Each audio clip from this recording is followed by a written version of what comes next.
আপনি শুভ রাই, আপনিই শুভ হবেন। না ছেলে কিন্তু দেখতে একদম ঠিকঠাক, তাই একটু আলাদা করে না আমাদের কথা বলাটা ইটস ভেরি ইম্পর্টেন্ট। আলাদা করে সবে। Thank you aunty. আচ্ছা, আপনাকে এখানে নিয়ে আসার কারণ হচ্ছে আমার আপনার সাথে কিছু কথা আছে, খুব ইম্পর্টেন্ট। বলো।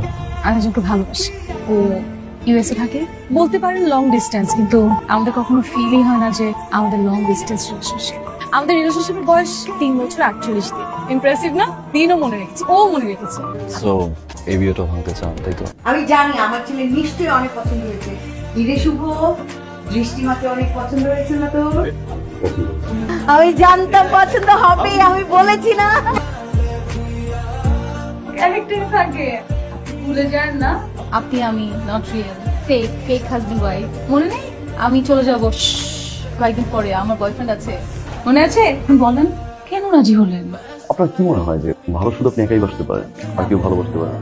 সেটা বলিনি। এটা অনেক কিছু শেয়ার করেছে আমাকে, আমি যদিও শেয়ার করিনি, শেয়ার করার পরিবর্তে মনে করি না। আরে সে করেন। আমি মোটেও আপনার জন্য করিনি, আমি করেছি আপনাদের জন্য।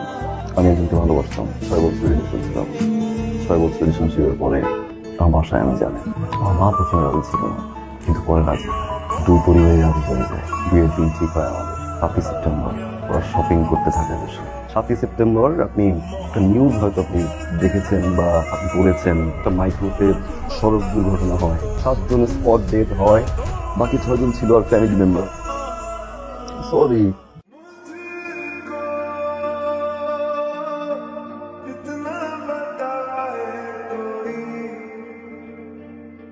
আই আপনি ঘুরেন, আমার দিকে ঘুরেন, ঘুরেন ঘুরেন। আগে বলেন ড্রেস চেঞ্জ করছেন কিনা? হ্যাঁ, শাড়ি পরছি কিনা। ও একটু আগে জিজ্ঞেস করতে পারলেন না যে রুমে ঢুকতে পারবো কিনা, এখন খুব জিজ্ঞেস করতেছে শাড়ি পরছি কিনা। হ্যাঁ, একটা আননোন নিয়ে আপনার রুমে সে ড্রেস চেঞ্জ করতে পারে, সে যে কোনো পজিশনে থাকতে পারে ওই সময়, যে কোনো পজিশন।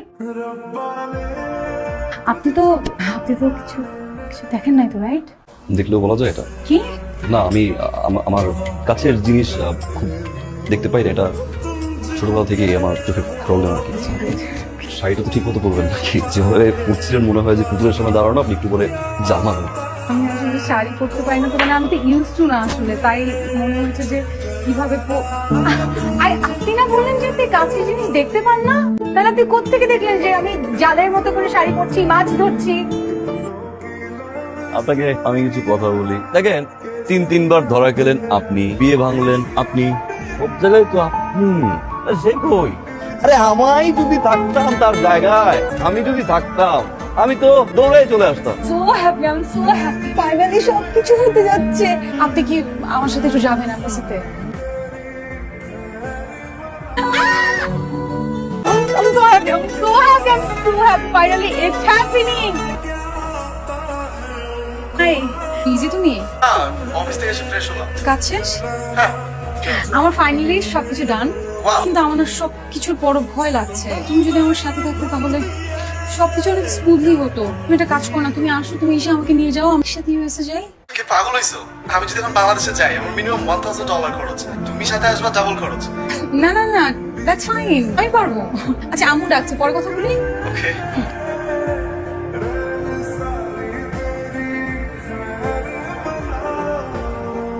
মা তোমার খাও, আমি কিছু করতেছে না মানে কি? খেয়ে আসছি বাইরে থেকে। আপনি মিথ্যা কথা বলুন কেন? কই মিথ্যা বলবো? আপনি খেয়ে আসছেন? খেতে ইচ্ছে করছে। বুঝতে পেরেছি, আমি চলে যাবো তো, যেন মন খারাপ হচ্ছে, যেন না খেয়ে একদম এই গাছের মতো দেখাচ্ছে না। ভাই না যে আপনি চলে যাবে, জন্য মন খারাপ করে থাকবো, খাওয়া দাওয়া ছেড়ে দিব, তোমার রিয়েল লাইফ না। যদি হতাম? তাহলে কি যেতে দিতাম? ধরে রাখো, দৃষ্টি আপনাকে একটা কথা বলবো। হ্যাঁ। আপনি ছেলেটাকে খুব ভালোবাসেন, কখনো মিথ্যা বলেন, কখন? কিন্তু আপনার জীবনে অনেক বড় একটা সত্য কিন্তু আপনি যাচ্ছেন, আমাদের বিয়ের বিষয়। আমার মনে হয় আপনি চলে যাওয়ার আগে শেয়ার করা উচিত। আপনার সবকিছু দেওয়ার ভিতরে এয়ারপোর্টে পৌঁছানোর পরে ফোন দিবেন একটা। আর কিছু বলবেন না? আপনি কিছু বলতে চান?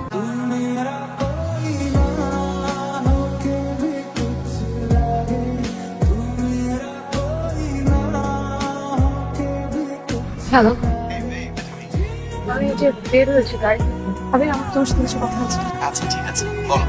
আমার বিয়ে করতে হয়েছে আমি বিয়ে করেছি, কিন্তু that was a contract marriage, real husband wife. আমাদের মধ্যে কোনো হাজবেন্ড ওয়াইফ কোনো কোনো সম্পর্ক ছিল না আবির, আমাদের মধ্যে কোনো মেন্টাল অ্যাটাচমেন্ট ছিল না, ইভেন আমাদের মধ্যে কোনো ফিজিক্যাল অ্যাটাচমেন্ট ছিল না। আবির, তোমার কাছে যাওয়ার জন্য আজ পর্যন্ত যা যা করেছি all credit goes to him. কি বলছো এগুলা? আমাকে পাওয়ার জন্য তুমি একটা ছেলেকে বিয়ে করছো, তার সাথে একই বাসায় থাকছো, একই রুমে ঘুমাইছো, সেই ছেলে তোমাকে ইউজ করছে, এখন তুমি আমাকে এইসব বলতেছো? আমি থ্যাংক ইউ আবির।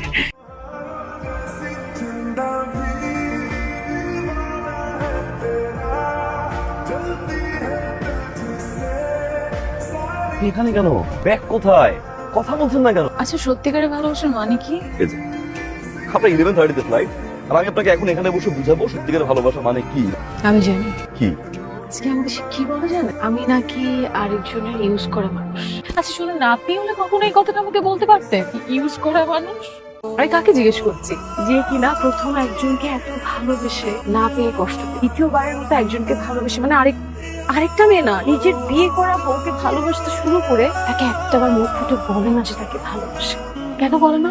কারণ আমি আরেকজনকে ভালোবাসি। যে কষ্ট পাচ্ছে, আমাকে এয়ার টিকেট করে দিচ্ছে, লাগেজ গুছিয়ে দিচ্ছে, সে নিজে কষ্ট পাবে বলে সে আমাকে এয়ারপোর্টে ড্রপ করলো। তো কিছুর পরও মুখ ফুটে একটাবার বলছে না যে সে আমাকে ভালোবাসে। আপনি কি একটাবার আমাকে বলবেন যে আপনি আপনার বউকে আর কোথাও যেতে দেবেন না? আর আপনি কি একটাবার বলবেন যে আপনি কষ্ট পাচ্ছেন? বাসা কষ্ট পাই, এই জন্যই আমি এয়ারপোর্টে যাইনি। I'm sorry, I'm so sorry.